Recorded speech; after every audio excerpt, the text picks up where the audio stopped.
नमस्कार मित्रांनो, मी गौतम मावळ माझ्या यूट्यूब चॅनलवर आपणा सर्वांचं अगदी मनापासून हार्दिक स्वागत करतो. मित्रांनो, आपलं आजचं कॅप्शन आहे विराट धम्म मेळावा. तुम्ही म्हणाल हा धम्म मेळावा विराट कुठला आहे? हा धम्म मेळावा कधी भरला आहे आणि त्यामध्ये जे काही धम्म विचार आहेत ते कोणाचे आहेत, कोण सांगते? मित्रांनो, या सर्व प्रश्नांची उत्तरं जर बघायची असेल तर हा व्हिडिओ संपूर्णपणे पहा. 25 ऑक्टोबर 2023ला महाराष्ट्रामध्ये स्थित असलेल्या अकोला या ठिकाणी या धम्म मेळाव्याचं आयोजन झालं आणि हा धम्म मेळावा 14 ऑगस्ट 1980 पासून या ठिकाणी होतोय. तर 2023ला एक विराट स्वरूप याला प्राप्त झालंय. आणि तुम्हाला हे कसं काय? तर मित्रांनो, बाळासाहेब आंबेडकरांच्या मातोश्री आदरणीय उपासिका भारतीय बौद्ध महासभेच्या अध्यक्षा मीराताई यशवंतराव आंबेडकर यांनी अकोल्यातील लोकांसमोर असं म्हणणं मांडलं की बाबासाहेबांनी त्यांच्या आयुष्यामध्ये त्यांच्या कुटुंबाकडं, पत्नीकडं, मुलांकडं लक्ष द्यायला वेळ नाही. कारण काय? तर फक्त समाजाचा विचार, फक्त समाजाचा विचार आणि समाजाला प्रगतीपथावर आणणं, त्यांच्यावर होणारा अन्याय अत्याचार दूर करण्यासाठी बाबासाहेब आयुष्यभर झटले. त्यामुळंच तर काय की बाबासाहेबांना 4 मुलं, आपली पत्नी मातीमध्ये गाडावी लागली आणि एकुलता एक राहिलेला यशवंत याच्याकडे सुद्धा बाबासाहेबांना व्यवस्थितपणे लक्ष देता आलं नाही. म्हणून माझ्याकडे कोणत्याही पद्धतीची, म्हणजे मी बाबासाहेबांची सून, माझ्याकडे कोणत्याही पद्धतीची संपत्ती नाहीये, म्हणजे धनसंपत्ती नाहीये, परंतु एक धनसंपत्ती माझ्याकडे आहे आणि ती म्हणजे बाबासाहेबांचा नातू तथा यशवंतराव आंबेडकरांचा मुलगा बाळासाहेब आंबेडकर तथा प्रकाश आंबेडकर माझ्या आहे. तो समाजाच्या प्रगतीसाठी किंवा समाजाच्या उन्नतीसाठी मी तुमच्याकडे सोपवते. आणि मित्रांनो, त्यावेळेसपासून या अकोला या ठिकाणी या मेळाव्याचं आयोजन झालं किंवा मेळाव्याला खूप मोठ्या प्रमाणावर प्रतिसाद झाला. आता तुम्ही म्हणाल हा मेळावा जो आहे 25 ऑक्टोबर 2023चा, या मेळाव्यासाठी एवढा मोठा जनसमुदाय आला आणि त्यामध्ये अशोकभाऊ सोनवणे असतील, निलेश विश्वकर्मा असतील, राजेंद्रभाऊ पतोडे असतील, हे कार्यकर्ते मंडळी यांच्याबरोबरच त्या ठिकाणी असलेला सर्व जनसमुदाय किंवा अकोल्यामध्ये असलेला महानगरपालिकेचा जनसमुदाय असेल, अध्यक्ष असेल, पंचायत समिती असतील, या ठिकाणची सर्व मंडळी या ठिकाणी उपस्थित झाली आणि यांनी आपापले विचार मांडले. त्या ठिकाणी भंते सुद्धा उपस्थित आहेत आणि हा जो विचार आहे, धम्माचा विचार, 14 ऑक्टोबर 1956ला बाबासाहेबांनी नागपूर या ठिकाणी धम्म दीक्षेचा जो सोहळा संपन्न केला किंवा त्या ठिकाणी घेतला, त्याला अनुसरूनच हे कार्यक्रम घेतले जात आहेत. आणि हा धम्म विचार किंवा धम्म सोहळा कशासाठी? तर आपला जो समाज आहे, या समाजाला धम्माचा विचार, बुद्धाचा विचार, तो विचार काय आहे की शाश्वत विचार काय आहे, प्रगती करण्यासाठी, समाजाची प्रगती करण्यासाठी, माणसांची प्रगती करण्यासाठी कोणता विचार योग्य अयोग्य आहे, सध्याची परिस्थिती काय आहे, राजकीय परिस्थिती काय आहे, या सर्व गोष्टीचा उहापोह या ठिकाणी घेतला जातो. कारण बुद्धाने असं सांगितलं होतं की कुठल्याही गोष्टीचा विचार किंवा कोणताही विचार स्वीकारत असताना त्याला आपल्या बुद्धिपटलावर पहिलं घासून बघा आणि तो घासल्यानंतर तुम्हाला जर आवडत असेल किंवा तुम्हाला पटत असेल, तुमच्या बुद्धीला तो योग्य वाटत असेल तरच स्वीकारा.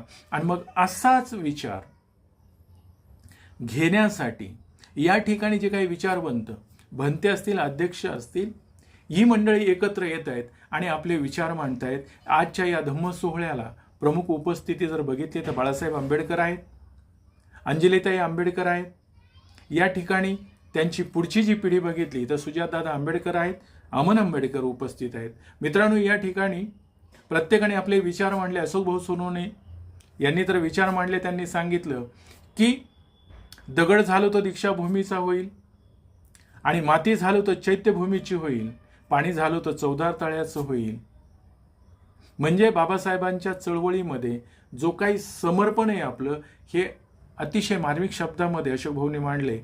या ठिकाणी राजेंद्र पतोडे यांनी सुद्धा आपले विचार मांडलेत. निलेश विश्वकर्मा जे युवक आघाडीचे अध्यक्ष आहेत आणि ते शायरीमध्ये असं म्हणतात, ये आसमां तेरा रंग नीला क्यों है, बादलों को पूछो तेरा बदन भीगा क्यों है, कोई तो जाके पूछे उन ऋतुओं को अकोला वंचित क्यों है. मित्रांनो, त्यांनी श्रोत्यांची मनं जिंकली. सुजात आंबेडकर जे पॉलिटिकल सायन्सचा विद्यार्थी आणि आंबेडकर घराण्याची पुढची पिढी म्हणून यांच्याकडे बघितलं जाते, परंतु फक्त आंबेडकर घराण्याचा विचार किंवा आंबेडकर घराण्याची पुढची पिढी म्हणून नाही, परंतु यांची जर विचारधारा बघितली किंवा वैचारिकता जर बघितली तर खूप मोठी वैचारिकता आहे. प्रत्येक विषयाची मांडणी करणं किंवा जे काही असलेले आपल्याला समाजामध्ये ज्या काही गोष्टी घडतायत, समाजामध्ये होणारा अन्याय अतिशय मार्मिक शब्दामध्ये मांडणं, त्याच्या घटनांचा क्रमानुसार मांडणी करणं सुजातदादा अतिशय उत्तमपणे हे करतायत.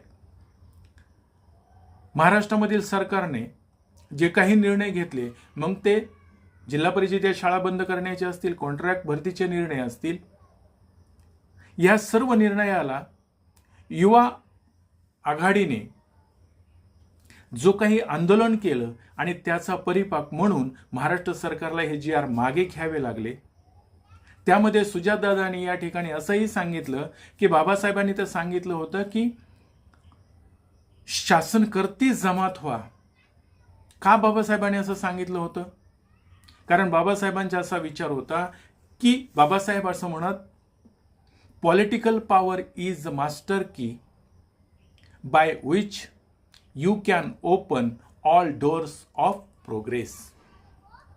म्हणजे जर समाजाची प्रगती करायची असेल तर पॉलिटिक्स किंवा राजकारण तुमच्या हातामध्ये असलं पाहिजे. म्हणजे तिजोरीच्या चाव्या तुमच्या हातात असतील तर त्यातलं अर्थ कशावर खर्च करायचं, कशा पद्धतीने करायचं हे तुम्ही ठरवू शकता. म्हणून आजच्या तरुणांना ह्या राजकारणामध्ये येण्याची गरज आहे किंवा राजकीय पटलावर त्यांनी अस्तित्व दाखवण्याची गरज आहे. परंतु हे सरकार नेमकं उलटं करते. भारतीय जनता पार्टीचं सरकार, RSSचं सरकार नेमकं उलटं करते. बाबासाहेबांनी जो विचार दिला, शिका संघटितवाने संघर्ष करा, तर जिल्हा परिषदेच्या शाळा जर बंद केल्या तर सर्वसामान्य माणूस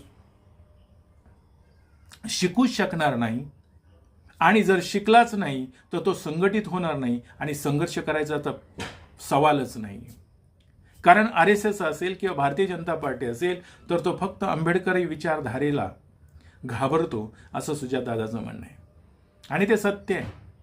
कारण आंबेडकरी विचारधारा किंवा आंबेडकरी विचारधारेला मानणारा तरुण वर्ग जर एकदा पेठून उठला तर या महाराष्ट्रातील शासनाला किंवा महाराष्ट्र सरकारला माहिती आहे खूप मोठी मोठी आंदोलनं झाली आहेत. म्हणून कोणत्याही प्रकारे हे महाराष्ट्र सरकार जे काही राजकारणाचं मॅच करतंय किंवा क्रिकेट करायचा प्रयत्न करते, याला जर मोडीत काढायचं असेल तर आंबेडकरी समाजाला किंवा आंबेडकरी विचारधारेच्या लोकांना रस्त्यावर उतरायला लागेलच. हे मात्र सुजातदादा आंबेडकर सांगायला विसरत नाही आहेत. आणि कुठल्याही पद्धतीमध्ये आपल्यामध्ये राजकारणामध्ये मुलांनी येऊ नये, परंतु राजकारणात न येता नोकऱ्याकडे जायला पाहिजे. परंतु नोकऱ्यात जर शासन बंद करणार असेल, शाळात जर बंद करणार असेल तर त्या विद्यार्थ्यांनी काय करायचं, त्यांच्या समोरचा प्रश्न काय किंवा आपल्या समाजावर कुठल्या कुठल्या पद्धतीने अन्याय होत आहेत हे सुद्धा दादा अतिशय क्रमवारीने व्यवस्थित मांडणी करत आहेत. आणि त्यामुळं सुजात आंबेडकर एक तरुणांचं आशास्थान किंवा तरुणांचं स्फूर्तिस्थान बनतंय. मित्रांनो, एवढंच काय, परंतु अंजलीताई आंबेडकर यांनी जे काही मुद्दे मांडलेत किंवा बाबासाहेबांचं व्हिजन जे आहे देशाप्रती समाजाप्रती ते काय होतं, मित्रांनो हे मी सांगण्यापेक्षा त्यांचा व्हिडिओच ऐका. कल्याणकारी योजना या बाबासाहेबांच्या कल्याणकारी राज्याच्या संकल्पनेमध्ये होत्या. केवळ बाबासाहेब नाही तर या देशातले सगळे अर्थतज्ञ सांगतात की एखादा देश सुधारायचा असेल, एखाद्या देशाचा विकास करायचा असेल, एखाद्या देशातल्या लोकांना शांतता आणि सुबत्ता हवी असेल, त्यांचं राहणीमान उंचवायचं असेल तर या देशाचं 6% बजेट हे आरोग्यावरती खर्च व्हावं लागतं आणि 6% बजेट हे शिक्षणावरती खर्च व्हावं लागतं. आत्ताचं भाजप सरकार आरोग्यावरती फक्त 2% खर्च करतंय आणि हे कशानंतर? कोविडच्या लाटेनंतर. कोविडच्या साथीमध्ये लोकांचे किती हाल झाले, किती लोकांचे कोविडने मृत्यू झाले, किती लोकांना ऑक्सिजन मिळाला नाही म्हणून लोक मृत्युमुखी पडली, कित्येकांनी हॉस्पिटलच्या बाहेर प्राण सोडले. ही असताना सुद्धा मागच्या वर्षी भारत सरकारने फक्त 2% आरोग्यावरती खर्च केले होते आणि शिक्षणावरती 3% केले. आणि यानंतर जे विचार मांडलेत ते बाळासाहेब आंबेडकरांनी. बाळासाहेब आंबेडकरांनी तर या महाराष्ट्रातील सरकारचं म्हणजे भारतीय जनता पार्टीचं, अर्ध शिवसेनेचं, अर्ध काँग्रेसचं, राष्ट्रवादीचं, यांनी जो काही महाराष्ट्रामध्ये खेळ चालू केलाय यांचं वाभड काढायला बाळासाहेबांनी मागं पुढे बघितलेलं नाही. महाराष्ट्राची राजकारणाची स्थिती आज कशी आहे? भारतीय जनता पार्टीने स्वतःच्या नीती नियमानुसार राष्ट्रवादीचं सरकार फोडलं, शिवसेनेचं सरकार फोडलं आणि भारतीय जनता पार्टीने शिवसेनेचं अर्ध तर राष्ट्रवादीचं अर्ध असं सरकार बनवलं. आणि आत्ता जो काही खेळखंडोबा या महाराष्ट्रामध्ये चाललाय किंवा देशामध्ये सुद्धा तीच अवस्था आहे. सरकारला लोकहिताचे निर्णय घ्यायला वेळच नाहीये. कारण सरकार जे निर्णय घेते ते शाळा बंद करण्याचे निर्णय घेते, सरकार मंदिरं उभारणीचे निर्णय घेते. म्हणजे एका बाजूला नोकऱ्या नाही आहेत महाराष्ट्रामध्ये, नोकऱ्या जात आहेत आणि दुसऱ्या बाजूला मात्र मंदिरासाठी निधी देते. म्हणजे मंदिरं बांधून लोकांना नोकऱ्या मिळणार आहेत का? आणि शिक्षणाचं महत्त्व मात्र कमी करण्याचा प्रयत्न करते. देशामध्ये असलेला किंवा महाराष्ट्रामध्ये असलेला म्हणजे सत्ताधारी जो काही प्रमुख असेल, मग तो मुख्यमंत्री असेल किंवा पंतप्रधान असेल, तो जर शिकलेला असेल, तो जर विद्वान असेल तर तो त्याच पद्धतीचे विचार करेल. पण आजची परिस्थिती मात्र विचित्र आहे. आणि न खाऊंगा ना खाने दूंगा म्हणणारा माणूस पेट्रोल डिझेलच्या किमती जागतिक बाजारपेठेमध्ये कमी होत असताना देशामध्ये मात्र त्या किमती वाढत जात आहेत. याचं गणित काय? आणि निवडणुका आल्या की मात्र आपण शबाब आणि कबाब आणि महात्मा गांधी हे जे काही सूत्र आहे याच्या मागं पळतो आणि मग आपल्याला परत 5 वर्ष त्यांच्या तोंडाकडे बघत बसावं लागतं. ते जसे नाचवतील तसं आपल्याला नाचावं लागतं. हे जर करायचं नसेल तर आपण आपली तत्त्व पाळली पाहिजेत, आपण आपल्या विचाराने ठाम राहिलं पाहिजे. बाळासाहेब हे सांगायला विसरत नाही. देशाचा पंतप्रधान स्वतःची खोटी प्रतिष्ठा मिळवण्यासाठी देशामध्ये असलेले प्रश्न सोडवण्यापेक्षा आंतरराष्ट्रीय स्तरावर आपण कसं प्रगती करतोय किंवा आपली प्रतिष्ठा कशी वाढते या खोट्या प्रतिष्ठेमध्ये G20 सारखी परिषद या ठिकाणी देशामध्ये भरवतो आणि त्याला भरमसाठपणे खर्च होतो. नाही म्हटलं तरी 1,13,000 कोटीचा खर्च होतो आणि त्यातून आपल्याला मिळालं काय? तर काहीच नाही. मग परिषद भरून किंवा एवढा मोठा खर्च करून आपल्याला काय फायदा झाला? आपल्या देशाची काय प्रतिमा निर्माण झाली किंवा आपल्या देशाची काय प्रगती झाली? तर खर्च आपण करायचा, बाहेरच्या देशातले प्रमुख येणार आणि त्याच्यातून निष्पन्न काहीच होणार नाही. असं जर असेल तर खोटी प्रतिष्ठा दाखवण्यासाठी किंवा मला कसं राष्ट्रीय स्तरावर मला मान्यता आहे हे दाखवण्याचा खोटा प्रचार आपला पंतप्रधान, अडाणी पंतप्रधान कसा करतो हे सुद्धा सांगायला बाळासाहेब मागे पुढे बघत नाहीयेत. आणि याच्यासाठी आता आपल्यालाच जागं व्हावं लागेल. आणि आपल्यामध्ये सोंग घेतलेली माणसं आपल्याला कसं भरकावण्याचा प्रयत्न करतायत हे सुद्धा सांगायला विसरत नाहीत. महाराष्ट्रामध्ये असलेली स्थिती म्हणजे आरक्षणाची जी स्थिती निर्माण झाली आहे, मराठा आरक्षणाची स्थिती आहे. गरीब मराठ्यांना आरक्षण मिळालं पाहिजे पण ते हे सरकार देत नाहीये. धनगरांना आरक्षण पाहिजे, आदिवासींना आरक्षण पाहिजे, पण हे आपसात यांना झगडवून सरकार आपली पोळी भाजण्याचा प्रयत्न करते हे सुद्धा बाळासाहेब उघडकीस करायला मागं पुढे बघत नाहीये. आणि हा जो काही पंतप्रधान आहे, म्हणजे देशाचा कारभार फक्त दोन माणसं पाहत आहेत, एक अमित शहा आणि दुसरं नरेंद्र मोदी.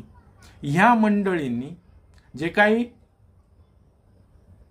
छोटू आणि पतलू आहे ते दो, या ज्या पद्धतीनं कारभार चालू केलाय, हा फक्त काही भांडवलदार शाहींच्या लोकांच्या हातून कारभार चाललाय आणि सर्वसामान्य जनता मात्र महागाईच्या विळख्यामध्ये सापडते, परंतु त्याच्याकडे लक्ष द्यायला वेळ नाहीये. एका बाजूला मणिपूर जळतंय, तर दुसऱ्या बाजूला महागाईचा भस्मासूर वाढलाय. आणि अशा परिस्थितीमध्ये पंतप्रधान एक शब्द बोलायला तयार नाहीये, तो मात्र त्याच्याच धुंदीत वागतोय हे सुद्धा सांगायला बाळासाहेब या ठिकाणी मागे पुढे घेत नाहीत. मराठा समाजाला आरक्षण मिळालं पाहिजे का? ते मिळालंच पाहिजे, परंतु त्यावर विचार करायला सरकारकडे वेळ नाहीये. वेळखाऊपणाची भूमिका घेते. आणि म्हणून मित्रांनो, तुम्ही म्हणाल हे काय धम्म विचार किंवा हा काय धम्म मिळावा, तर हा बुद्धाचा विचार आहे. जो समाजाची प्रगती करायची असेल किंवा माणसाची प्रगती करायची असेल, तर त्या परिस्थितीला जे योग्य असेल, मग तुमचं राजकारण असेल, नोकरी असेल, जे काही असेल ते करून जर तुमची प्रगती होत असेल आणि जर तो विचार तुम्हाला भावत असेल किंवा तो विचार तुम्हाला पसंत पडत असेल, तर तो तुम्ही स्वीकारला पाहिजे. म्हणून सद्य परिस्थिती मांडण्याचा बाळासाहेब प्रयत्न करतायत. आणि आपल्याला माहीतच आहे, बाबासाहेबांनी तर सांगितलंच होतं, political power is the master key by which you can open all the doors of progress. स्वतःची समाजाची प्रगती करायची असेल तर राजकारण हे तुमच्या हातामध्ये असलं पाहिजे. राजकारण हे तुम्हाला समजलं पाहिजे. म्हणून जो विचार आहे धम्माचा, की जो सत्य आहे, वास्तव आहे, आता सध्या वास्तवामध्ये आपण काय केलं पाहिजे, झगडलं पाहिजे आणि त्यातून आपली प्रगती केली पाहिजे, हे विचार म्हणजेच धम्म मेळावा. आणि तो धम्म मेळावा बाळासाहेबांचे विचार ऐकण्यासाठी या ठिकाणी उपस्थित झालेले सर्व धम्म अनुयायी यांनी हा धम्म मेळावा विराट झाला. म्हणून मी माझं आजचं कॅप्शन दिलं होतं, विराट धम्म मेळावा. मित्रांनो, हा व्हिडिओ कसा वाटला? आपल्याला जर आवडला असेल तर नक्कीच लाईक, शेअर, सबस्क्राईब करा. एवढं बोलतो, थांबतो. धन्यवाद.